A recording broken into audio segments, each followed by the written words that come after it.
Okay. Yep.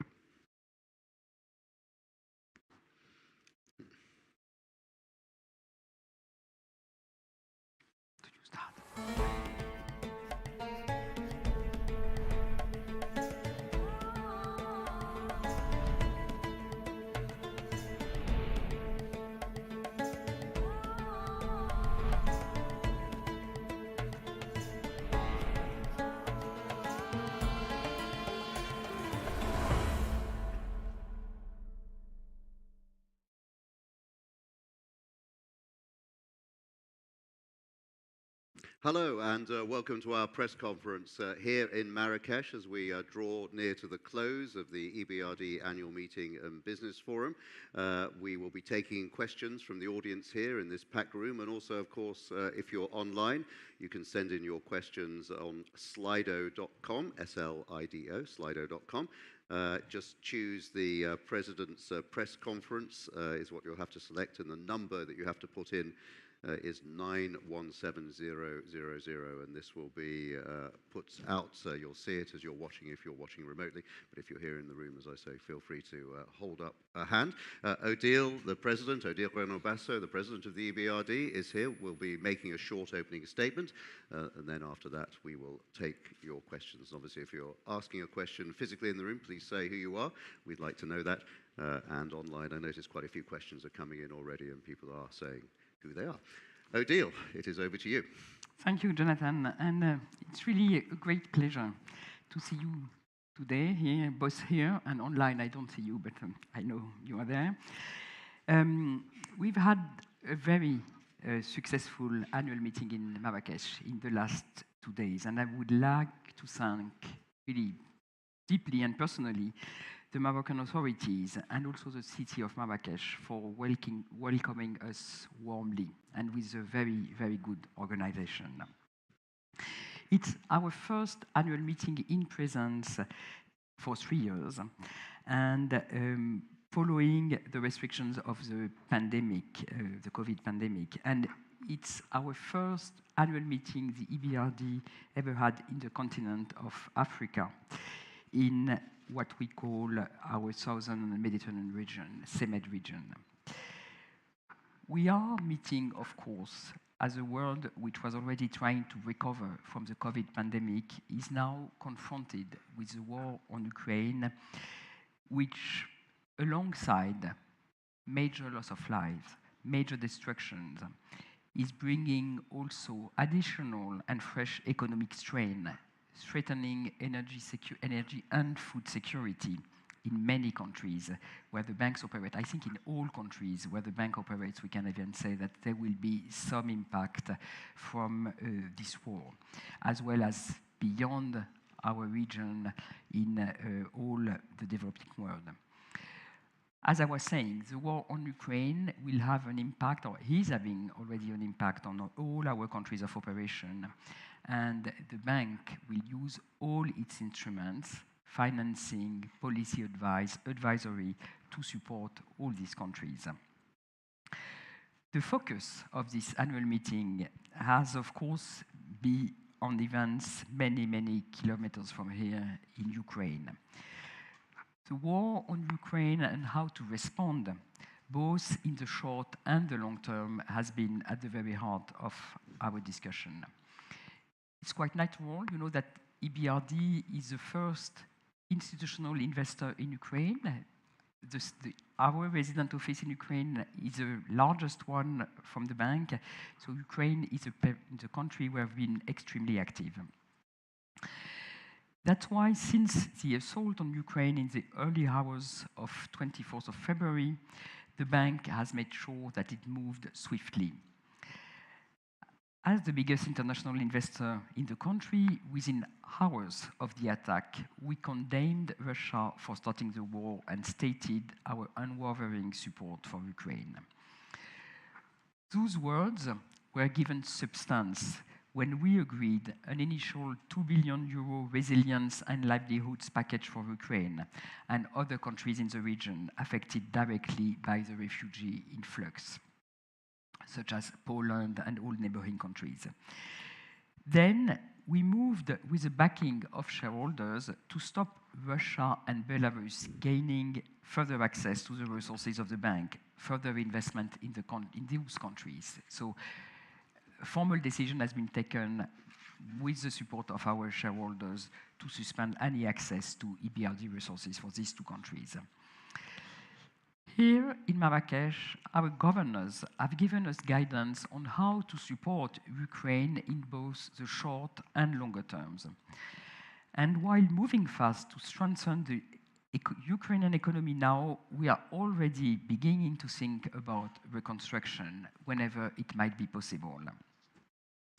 We have taken yesterday some important decisions, which I will outline now.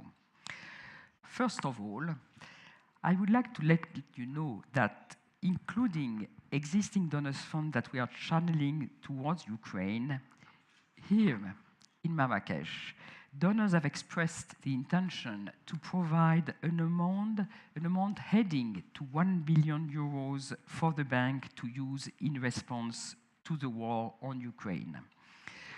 We will deploy this money alongside our own funds to support infrastructures and companies in Ukraine and affected countries. The figures of 1 billion euros is an outstanding demonstration of confidence to the bank, and it will definitely help us to invest in projects worth a much greater amount. So it will help us to take more risk to support Ukraine. As we heard again and again in the past 24 hours, Ukraine needs our help to support vital infrastructures, to maintain access to electricity and transport, railways. Ukrainian municipalities need support to cope with large numbers of displaced refugees. The Ukrainian economy needs the money to support companies and try to keep going within the wartime economy, which is crucial, for example, for the food security of many countries. That's why, for example, the financing of the sowing campaign supporting agribusiness companies is essential and one of our key priorities. It needs the money to ensure that the real economy survives, as most efforts go into resisting the Russian-led invasion. Governors, therefore, endorsed the bank's approach in supporting Ukraine through providing trade finance for essential goods, funding to strengthen energy security, as well as the provision of finance for vital infrastructure and liquidity to municipalities. An important focus, as I was mentioning, must also be on food security, because this is important for Ukraine, but also for the rest of the world, including support for farmers and agribusiness. And finally, we will also help companies, including pharmaceutical manufacturers. We will do all this while working very closely with the other international institutions and the EU. There was also very strong support for the role the bank will have to play in the reconstruction of Ukraine when time comes. Even while meeting here, we have been taking action to disburse immediate funding to Ukraine. And I was very happy to sign here in Marrakesh, with donor support from the EU, an agreement to repurpose an existing loan to Ukrainergo, the country's electricity transmission company. We will provide 50 million euros of emergency liquidity, which will aim to keep the lights on for consumers and electricity supplies flowing for companies. We also signed financial guarantees to underpin food security in Ukraine. We are guaranteeing 30 million of a 53 million euro package, which, with the crop sowing season underway, will enable critical agribusinesses to access the finance they urgently need.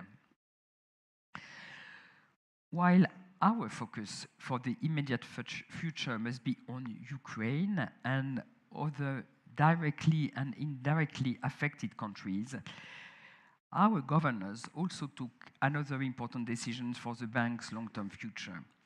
They approved, in principle, a limited and incremental expansion of the bank's operations to sub-Saharan Africa and Iraq. This does not mean that we will be starting activity there yet. Further steps will be needed. And for now, our focus will be on the Ukraine crisis, and we will come back, subject to further decisions taken by our Board of Governors, with the next steps on sub-Saharan Africa and Iraq no later than this time next year, so our next annual meeting. However, the governor's approval here in Marrakech is a very important, major progress. For now on, we will help all our active countries of operation, not, as I was saying, not just Ukraine, but also other directly affected countries and all our countries affected indirectly by the war in Ukraine, to handle the severe economic impact of this crisis. And we will mobilize all our instruments and do everything we can to help. At the same time, and this was also a very strong message from our governors, we won't lose sight of our long-term goals, which may be very helpful also to handle the short-term challenges. Building greener, more inclusive, and more digitally enabled economies. We will add to our 10 billion euros of investment last year. In Ukraine and all of our countries, what emerges from this new crisis and the COVID pandemic which preceded it must be stronger economies which are better able to navigate the demands of the modern world. And the EBRD is fully determined to play its part in this effort. Thank you very much. Thank you very much indeed, Odile. So, if you're watching online, Slido.com, may I remind you, is where you should post your questions. Quite a few have come in already, and you put in the number 917000, and you select the President's press conference. If you want to ask a question here in the room, put up your hand, and we will get a microphone. I can see some hands already. I tell you what, I'll start with 2 or 3 online questions to give you time to compose your questions, and then we'll come to here in the room. So Vince Chadwick of Devex, Odile, has sent in 3 questions. Actually, 2 are pretty much the same. Let's start with the 2 that are the same.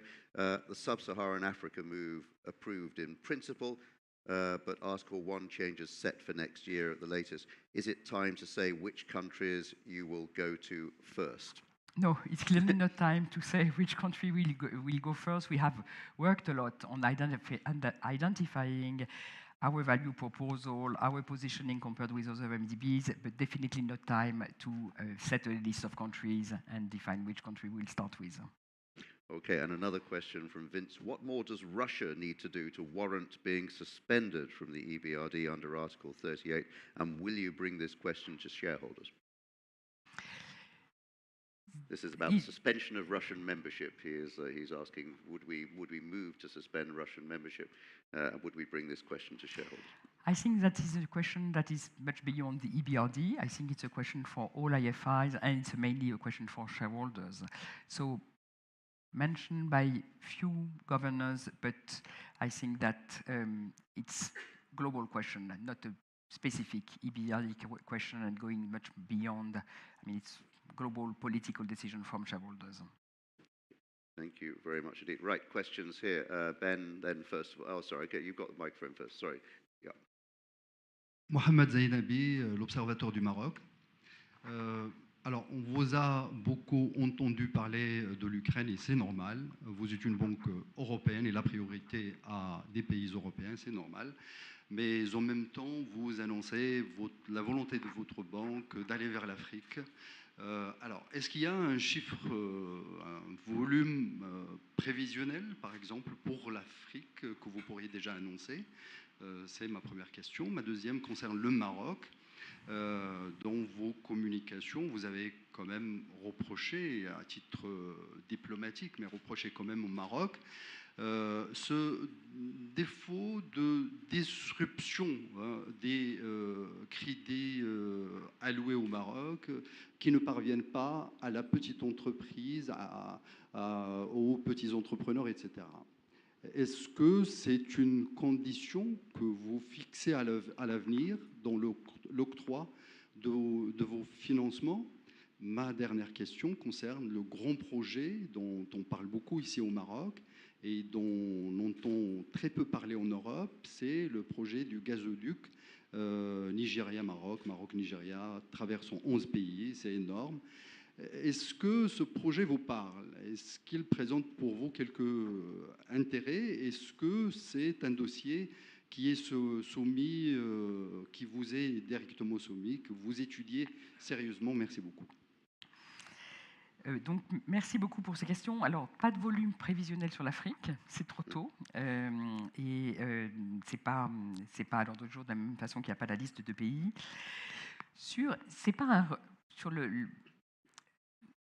notre intervention au Maroc et la façon dont on espère développer non seulement les financements auprès des grandes entreprises, mais aussi les petites entreprises. Ce n'est pas un reproche qu'on fait aux autorités marocaines, je crois que c'est une priorité qui est partagée, qui est de dire pour le développement du Maroc, l'agenda de l'inclusion, d'arriver à toucher des populations qui sont aujourd'hui, ou des types d'entreprises qui sont aujourd'hui de petite taille, ou des populations plus rurales, des femmes qui souffrent de difficultés d'inclusion dans l'activité économique, doit être une priorité.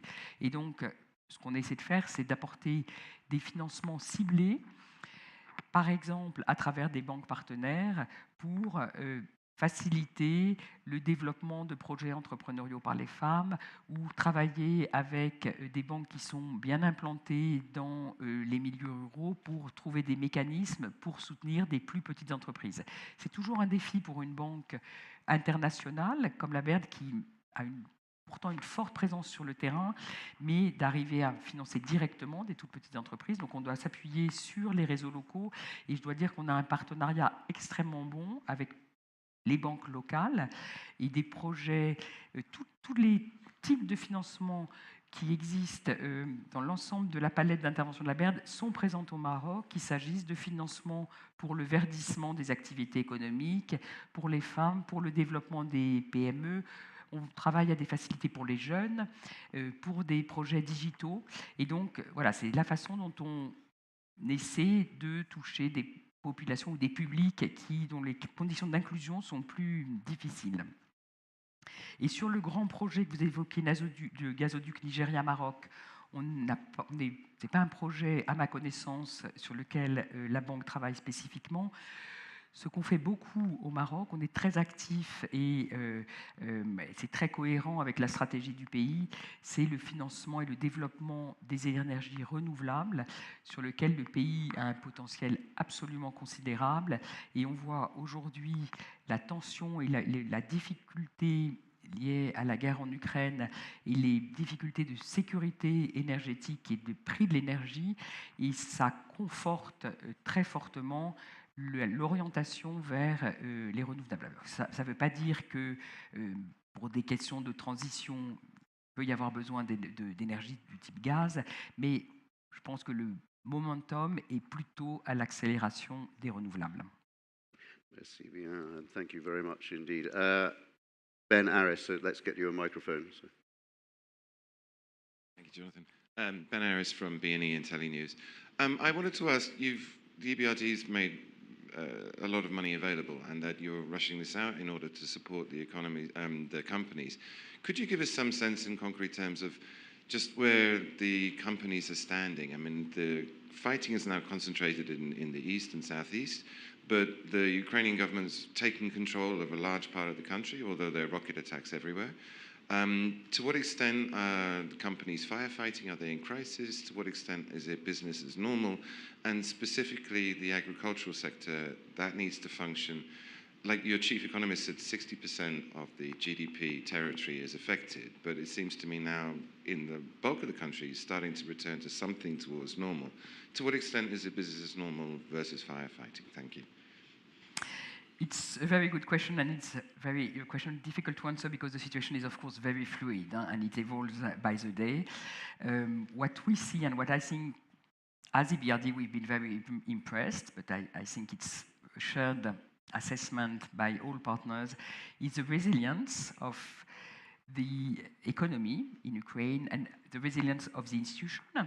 So I had a meeting this morning with the central bank governor of Ukraine and a representative of the finance minister, and I mean, they're explaining that the banking system is functioning. I mean, the branches, most of the branches are open. The banks can provide financing. People deposit. There have been no bank run. People can, I mean, keep their deposit in the bank and so forth. So the system is really functioning, and we see the same in public companies. We've been signing yesterday this contract with this project with Interactio. I mean, the company is functioning and delivering electricity, and in the private sector, you also have, I mean, a lot of companies, some companies affected, but companies also keeping their activity. Developing the swing campaign has been going on, and with the support of the government, which has provided some subsidies and help for the activity to keep going. But I think that's why also our support is so important at the juncture, to support the economy remaining afloat and continuing business activities. And of course, our clients are facing challenges. We have requests, a lot of requests to reschedule some payments, we postpone some payments, and we've been doing that. But we also see some continuing projects, new activity, requests for trade finance, and so forth. And I think there have been a big shock at the beginning of the war with I mean, a bit of a standstill. But what I understand from our conversation with the authorities is that also, I mean, things are coming back. And one of the major challenges for the economic activity and the agribusiness is the question of logistics, because the ports, as you know, are blocked. There is, I mean, it was a very important logistic way to trade grains and to export grains. So there has been, and this remains a huge challenge, but we see also a lot of SMEs and activities in different sectors developing alternative ways through Poland, through neighboring countries to export, for example. Thank you very much. Yes, question over there. Hi. Hello. Alex Owen Hunt from FDI Intelligence, part of FD Specialist. My question is about Article 1 and the political mandate of the EBRD. Given that you've invested more heavily in countries such as Egypt, Turkey, even in Europe and Hungary, some of the directions of these countries aren't necessarily towards multi-party democratic systems as outlined in Article 1. So my question is, has the political mandate of the bank changed, or perhaps it's just become more difficult to achieve that particular goal? Thank you. No, I can confirm that the mandate has not changed, and that this is part, the issue of multi-party democracy, well-functioning multi-party democracy is an issue we are, first of all, monitoring closely, and in each country's strategy and so forth, we have an assessment on this dimension and the functioning of the institution and this dimension of Article 1, and this is also an issue we raise in all the discussion we have with the authorities when it's warranted by the development. So this is an issue we take very seriously. We also have close contacts and work very closely with CSOs. I will have, just after this press conference, a meeting with CSOs on globally bank activities last year and moving forward. So this is something we take seriously. And what we do, you know, we have a strategy which is adjusting our intervention in the public sector, the type of project we are doing, more or less public sector and so forth, to the situation. Thank you very much. A question actually is coming on LinkedIn from Ludmila Kryzanowska. Hello, I have a question regarding the programs for Ukrainian economic recovery, especially those for small businesses, those that have relocated, but also businesses all around Ukraine. which are suffering from the war. When are you planning to have a strategy and the vision for EBRD activities in this field? The answer is we're on the way there with the approval yesterday, I guess, of the resolution, but your answer to that question, Odile. So we have a clear strategy for the immediate, to be implemented immediately with support for SMEs. I think we are also implementing a dedicated advisory program for Ukrainian SMEs relocated outside of the country to support them with advice on developing new business, developing new clients, adjustment of their capacities. And so this is something new we have been developing in the last few weeks. And we have in Ukraine a facility we have been developing with the bank to support the private sector at the current juncture, with more than 150 million euros in the very short term. A couple of other questions have come in on LinkedIn, on Slido.com. The first one, with the war in Ukraine, does the EBRD have sufficient financing to help to lead a significant part of the reconstruction? So this is about finding the money for reconstruction. So it's a big question because at that point of time it's quite difficult to have a clear vision of what will be the needs, the financial amounts needed for reconstruction. It's clear that it will be huge, and we can see some figures from something like 70 billion euros of already destruction in infrastructure and housing and so forth, assessed by the World Bank. But from much bigger amounts, 500 billion euros, if you take into account all the economic impact, but also human impact and so forth. So the figures are very different, but in all cases, the needs will be very, very important. EBRD will have, as I was saying, a very important role to play, because as the first international institution active in Ukraine with a lot of people in the ground, a lot of involvement also in the reform agenda, and I think the reform agenda will continue to be very, very important in the reconstruction dimension. So we will have an important role to play, and it's difficult now to say whether we will have the means. We have some capacities, important capacities, but very much will depend on what is needed overall. So I think that it's too early to say, but what I can affirm is that we will do everything we can to support Ukraine now in the current juncture with a very specific situation, which is a war ongoing and immediate need for support, but also the reconstruction phase. And there's another question about Ukraine, actually referring to something you said in your opening Board of Governors speech yesterday. President Renaud-Basso has stated the war is to shape the bank's activity for years to come. How will this affect the balance of activities as a whole? So I guess, how does that fit in with everything else we do? So now, clearly, we will, the war has a clear impact on the nature of the financing we are providing to Ukraine and affected countries, and we are doing, things we are not doing in normal times, like much more working capital, liquidity support, emergency financing, and so forth.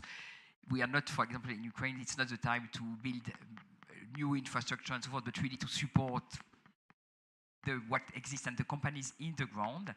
And overall, I think, for example, if we think about what we are going to do this year, the focus on energy security, food security in all the countries in which we operate will be very much driving our agenda and the type of project we will finance. And I expect that this kind of repercussion will be long-lasting as the impact of the war.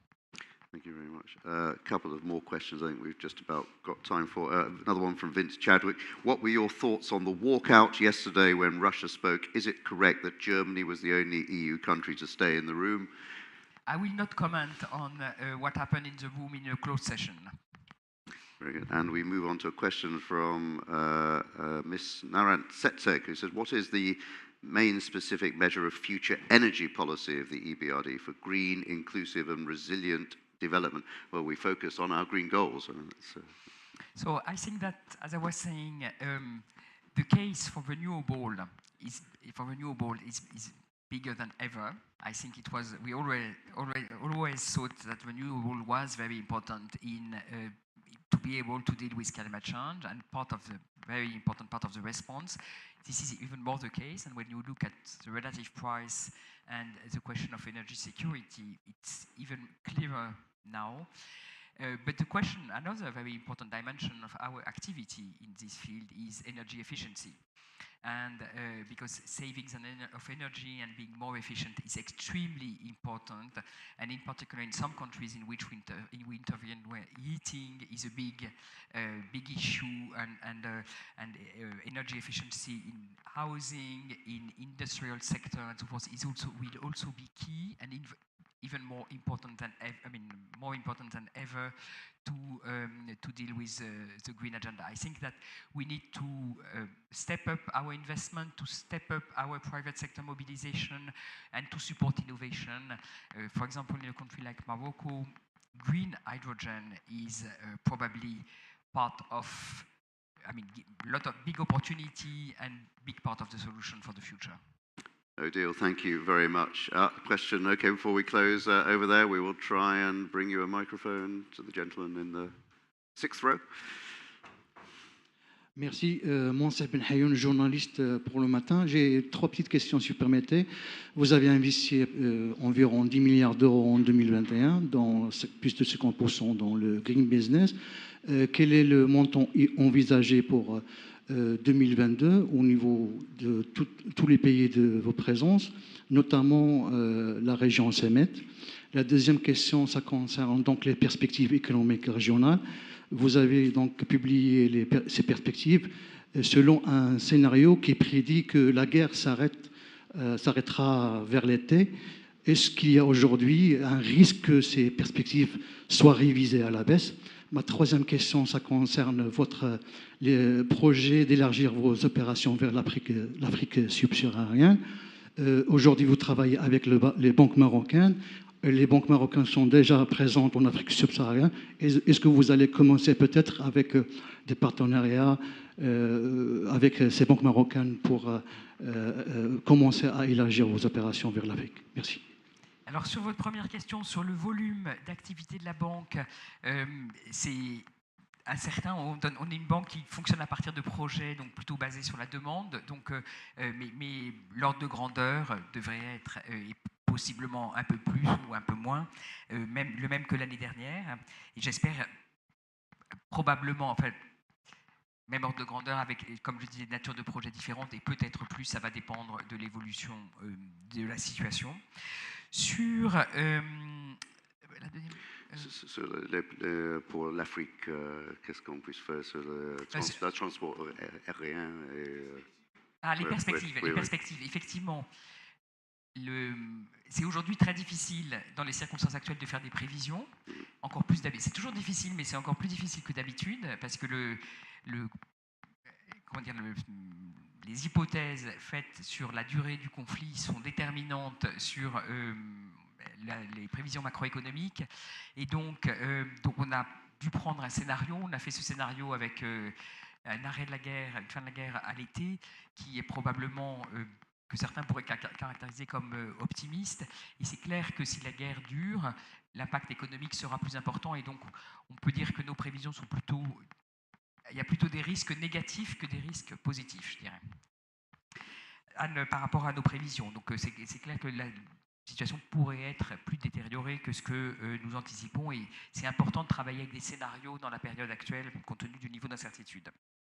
Et troisième élément, sur l'Afrique, donc on ne commence pas dès aujourd'hui, comme je disais, puisque c'est une décision de principe, mais il y a encore d'autres étapes à franchir pour une mise en œuvre. Mais il est clair que, et c'est très frappant dans les différents contacts que j'ai eus ici au Maroc avec les acteurs économiques, qu'il y a un intérêt très fort de l'ensemble des acteurs économiques, qu'il s'agisse du monde financier, mais aussi des entreprises industrielles, etc., pour développer leur activité. Et elles sont déjà très présentes en Afrique subsaharienne. Et c'est clair que c'est un des objectifs, des logiques, une des raisons de cette réflexion et de cette orientation sur le développement de la BERD dans l'Afrique subsaharienne, c'est l'idée que ça peut favoriser, être un facteur de développement aussi de l'économie marocaine et d'autres pays de la région qui sont très intégrés à les économies d'Afrique subsaharienne, en particulier, d'une certaine façon, le nord de l'Afrique subsaharienne. Okay, thank you very much, Odile, for sparing us time. Thank you to all of you for sparing the time. Thank you to all of you watching online as well. That concludes this press conference for today. We go on with the final few hours of our annual meeting. Thank you. Goodbye.